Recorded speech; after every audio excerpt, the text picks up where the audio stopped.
My husband is blind, and this is how I proposed to him. Yes, the story we've all been waiting for. But before we continue and we dive into this story, Matthew, on the last installment of our relationship series, the extended episode, we talked about the sort of how we decided. It was the pre-proposal story. It was the who. Okay. Yes. Yes. That We make previously told the pre-proposal story, which is vital to knowing what happens next. Listen, it's not vital. It's not vital, but Okay. it is a good bit of information. Oh, look who's visiting. You're getting your little fur all over. You guys, I have to tell you something. We literally, as soon as we start talking to the camera, he was napping. And Yeah, then he he was hears us, asleep. and we do a clap to sync the sound, and Maple thinks that that's like party time. So But we came can over. clap any other time. Yeah. And he does not do that. He knows what's up. I think he sees the camera, the lights. He just knows. He knows. He knew to get up on my lap so he could be seen. He knows that people want to see him, Matthew. He knows. This is He not knows about how Mr. popular Maple. we are. So check out this link if you want to know the pre-proposal story, which is essentially how we decided who was going to propose, and there's a lot more to it, so just go check that out first. And now we can get into an important question. One question that I'm not even sure I've directly asked you, Matthew. But after all of those phony proposals, or I should say where I thought you were going to propose but didn't. All the time, they weren't phony proposals because no one proposed. But you even threatened to pull a Pam and Jim moment on me by getting down on one knee and tying your shoe. You did say you might do that, But I never did. but he never did. No. So You how- mean the moments when you were expecting it Yeah. and it didn't happen? That's what I mean. How did you, in your mind, hatch the idea to finally propose? Well, I was running out of time. You've given me 6 months. And I had missed Mexico. So you're telling me you were Hawaii. procrastinating? Well, I was waiting to find a good moment when you wouldn't expect it. Oh, right. Okay. And I was running out of time, and I knew I couldn't do the obvious moments. So I was trying to find a moment, a time Okay. that was special. Yeah. So I didn't really just want it to happen around here.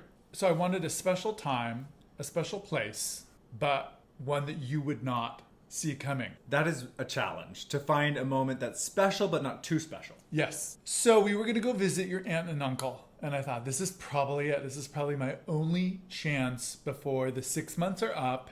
And when the 6 months were up that you'd given me to propose, we were just going to do away with the proposal and just plan our wedding. Right. So I knew this was going to be it. So I started hatching a plan with them. With my aunt and uncle. With your aunt and uncle. And Up I in said, Canada. We're coming to visit you. We're going to drive from Seattle up to Vancouver to see you. And I want to propose to Paul. We need to work this out. So with their help. Wait, I have to know, because I haven't asked you. Like, you probably reached out to my aunt. Yes. Was she like, what was her response? I do not remember. Oh, No memory of what her response was. Matthew, just lie to me. Tell me she was so excited. She was hesitant. She said, "Have you really thought this through? Are you sure? Okay. Are you sure okay. he's ready for this?" All right, move on. Yeah. So with their help, we decided that we would, one of the days we were up there, decide to go for a drive. Wait, can Just a I drive. stop you right there? Because now that I know the story, there was a really funny moment. You may have actually forgotten about this, because you were going to propose with something special. A ring. Tell them about the ring. Oh, the ring. Yeah, that's right. So she said, I don't know if you picked out a ring, but there is a family heirloom ring that we wanted to pass down and To me. to Paul. And this would be the perfect time to pass it down Yeah. if you want to use it. And I was poor and broke, so I said yes. But she sent you a photo of the ring. Yeah. And listen, nobody's ever seen this ring on me. It's a keepsake, it's a family heirloom, but it is It's very big. It's a lot to wear. It's showy. Very decorative. It's like costume jewelry. It's beautiful, but not me. No. But there was a photo. She sent a photo to you, and one day I think we were looking at your phone and scrolling through photos, and you quickly scrolled past something. Like I couldn't see it. Thankfully, you Oh, have yes. you had a blind boyfriend at the time. Oh, that's right. I had the ring photo. But I remember your reaction, and I was like, "What was that?" Because like I wouldn't have even known if it had gone by at a normal pace. But the fact that you were so quick about it was like, "Wait, why did he do that?" And you were like, I think you had some really smooth, quick response. I don't even remember what my response was. Oh, that was just something a friend of yours at the gym or one of your trainers sent you. Like something really like I would instantly be disinterested. I'm like, oh, some gym thing. Okay, whatever. Some piece of gym equipment. Because it looked like one. No, I'm kidding. So, Yeah. So I had a ring. That was a close call. They were going to have that ready for me when we got up there. Yep. And we decided that on one of our days up there, your uncle would suggest that we all go for a car ride. And we would all say, yeah, that sounds like a great idea. We'd pile into the car. And then at some point we would stop to use the bathroom or get lunch. You know, we'd need a pit stop. Right. And that pit stop would happen. And you would propose to me right next to the porta potties. Right inside. Perfect. You'd be inside. You'd be in the porta potty. I'd open the door, get down on one knee.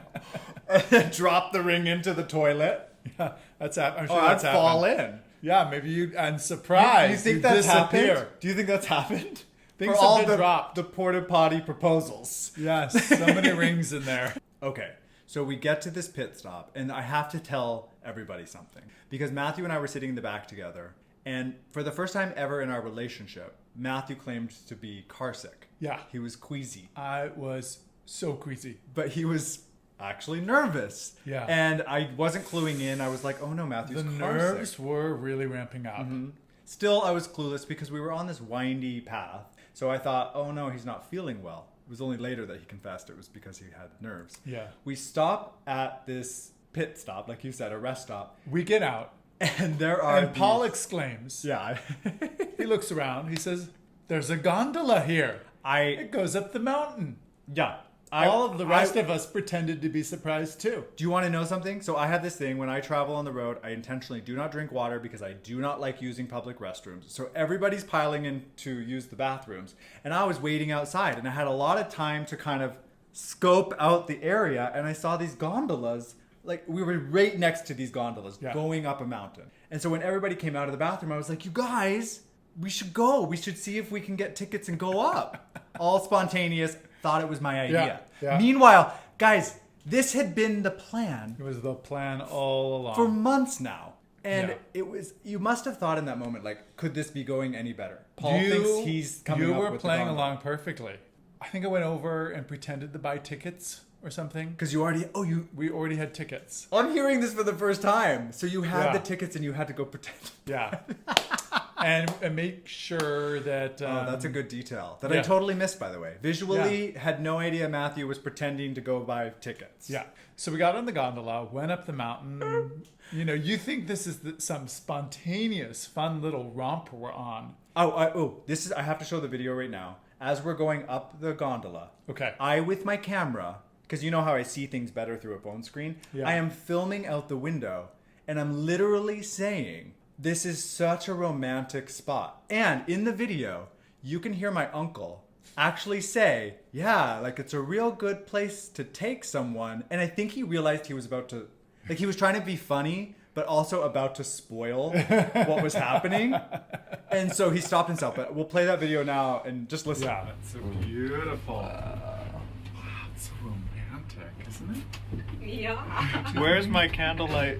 Oh man, Lunch. this would be a really Oh, there goes good one. place to take somebody. So we get up to the top, and it is beautiful. It is covered in snow at the top of this mountain. And we're looking around. Oh, by the way, this was late March, so it was spring weather still, like So beautiful. sunny, perfect day, but snowy. Yeah.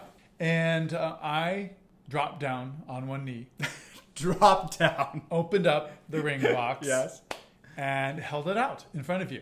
And decided not to say anything. And decided not to say anything, to give you time to discover me, That's what take you it wanted? all in. Was it because you were nervous? You didn't know what to say? No, I just think it's fun when you discover things. So meanwhile, I'm so enchanted by the view, which again, I'm looking at through a phone, that I don't notice that Matthew is no longer, well, he dropped out of my vision. So to me, he just disappeared. Yeah. I'm like- I could be off behind you, anywhere. So I had no clue. He's literally kneeling Right down in next front to of me you. proposing. Right in front of you. Right in front. Right in front of this way. And I'm like looking through my camera like, wow, it's so beautiful up here.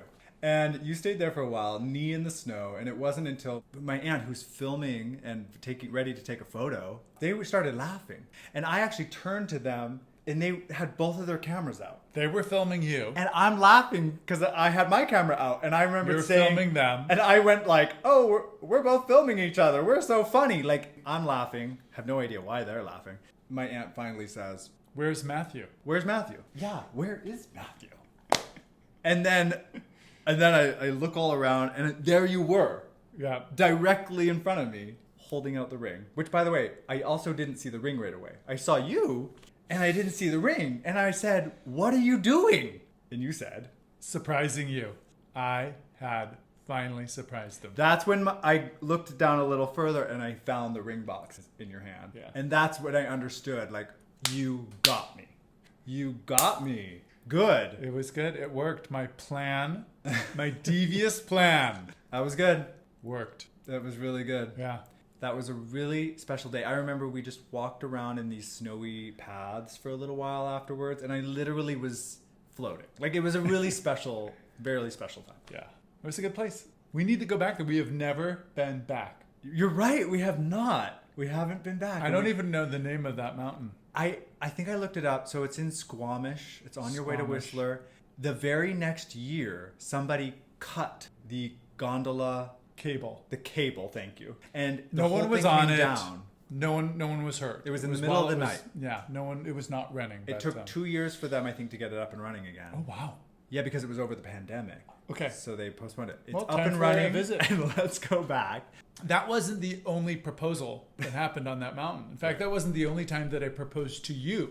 No. Because afterwards we were like, oh, we should do this again. We need some photos, but we want this like beautiful, expansive view. Right, because we did it in this We're in the little woods. clearing, which was really pretty. We came across this suspension bridge. Let's fake a proposal on the suspension bridge. Yes. Get some photos of that, because that would look... Okay, say no more. Matthew, say no more. The rest of this story we will finish on today's extended episode. It is a really funny story. about our fake proposal Proposal. and what happened. Oh my god, you're not going to believe what happened. What happened? So it was hard to find a time when no one was crossing this very long suspension bridge. Matthew, are you wearing your ring? Matthew? Oh my god. He's not wearing his ring again. I took it off before bed because so I have a silicone allergy, and when I wear it, it doesn't irritate my skin, but I'm actually noticing that it does irritate me. It's like Wait, me? As in, like, Me. emotionally? No. Like it feels like it's irritating, though Okay. there's no red mark. So I discovered I had a silicone allergy, but Okay. I have noticed that it'll start to just almost like, I just feel like I need to take it off. So I take it off before bed. So it's actually on the nightstand. I just forgot to put it on. That's okay. My next solution is matching tattoos. But that's okay. I want Lord of the Rings rings now. Okay, well, we could do We that too. must update our wedding bands. Well, we're planning to do. We wanted to have a. Okay, we'll get into this later. I'm just about to open a can of worms, but we're ending this now. If you want to watch the extended episode where we talk about the bonus fake proposal story, you Yes. can do so on Patreon.com. Or if you're on YouTube, tap right here and just start watching it immediately. And the next time we do this, we will be discussing our wedding planning story. And Matthew will wear his wedding ring for that episode. I promise. It's not going to suffocate you. No, it's never suffocated me. Just Just irritated. yeah.